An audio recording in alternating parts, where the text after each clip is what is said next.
This is Brent of the Brook Bush Institute, and in this video we're bringing you more performance and strength info with the progression from the wobble squat. We're going to do the wobble lunge followed by the wobble multi-planar lunge. I'm going to have my friend Jeremy come out. We're going to torture him with this. Now, you guys will notice that in the last video I forgot to mention, the Olympic bar is a lot of weight to start with, especially for loads having to do with lunges. So all we've done here is grab a body bar. You guys could use like one of those bamboo bars. I've seen training Olympic bars. There's a lot of ways to go. Be creative to bring the stable weight down so that you can add some of this kettlebell weight on top of it. Now we're just going to fold our big Serious steel bands here and then add them to this body bar. You want to put yours on first? There you go. And these body bars are just long enough to be on this rack here, so we got to be a little careful making sure that we line everything up well. And of course I'll spot Jay when he puts this back in the rack. Now the first thing we're going to go into, guys, is we did the wobble squat and the wobble reverse lunge in the previous video. We'll start with the wobble reverse lunge one more time, just so we can start picking this apart and then adding our progressions in. All right, so as he goes into a lunge, one thing a lot of people forget is there should be some trunk lean and the front leg should be doing all the work. So I'm gonna have you step back with your left first, right? Good, and notice he has a front lean of his trunk very similar to that tibia torso angle we'd see during a squat. He might have stepped back a little too far on that one. Let's see one more, Jay. Good. And then as you come up, right glute all the way. Thrust that forward. Boom.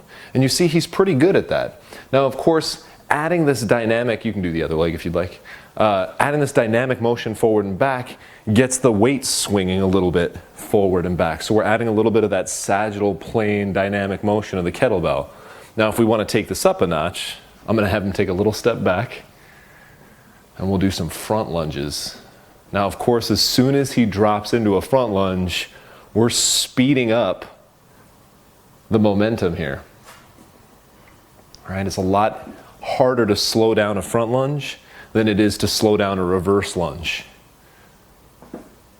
Nice. How much harder is that? You can go ahead and relax. And you guys can see how much more swinging the weights will do. Give them one more so they can really just focus on how much those weights swing as he goes down and comes back, right? It's tough to get stable. We have tried, both Jay and I, as this is my training partner, we have tried going back up into balance. It's so tough to get back onto balance in one leg. All right, good deal. Up, oh, this is good progression. We'll get up there, we'll get there. All right, so the next thing let's try a lateral lunge. And this is where stuff starts getting really crazy. So think about this for a second. Now which way are the weights going to swing? Right? We'll probably still get some forward and back swinging because he's still going to have a trunk lean. It's still going to look like a squat from the side, but now we get those weights swinging side to side as well. Something to keep in mind too with the length of your bar, guys, you don't want those weights right up next to your hands or your elbows because you'll start getting like knocked around by the kettlebells, and I don't want to give anybody bruises. There you go. How's that? Stuff. You want to try the other leg? Yeah. All right, let's try the other leg a little bit. Let's see if you can go into balance. Up, and one leg. Oh! Nice job. Really nice job. Let's try one more. One thing you guys will also notice is I've gone from squats to lunges, and as you guys can kind of see this setup, while he's on the ground, he can save himself. Usually, I would suggest squat, step up, then lunge as a progression. With these, I do not recommend step-ups. The idea of somebody being at a height on one leg and all of a sudden losing their balance is actually a little scary with these. So just as a safety precaution, guys, I would go ahead and skip step-ups for this particular setup. Now, Jay, you ready for the toughest one? Yes. All right. So we've been working on this a little bit. This is actually scary hard. Jay is going to do a transverse plane lunge and up. Oh, nice job. But what I'm going to have you do this time, actually, you actually made that harder than I thought you were going to. I'm just going to have you do a transverse, so start facing that way again. Oh, and stiff. Yep, and then step forward. So just so he stays on using that leg, I'm gonna have him use his right glute to get back up and stand forward. Good, and you can back up and try it again. Now you can imagine he could keep going in a circle and do all one leg, or he could step up this way, and then let's step onto your left leg going back, okay? There you go. You kind of went into a lateral lunge there.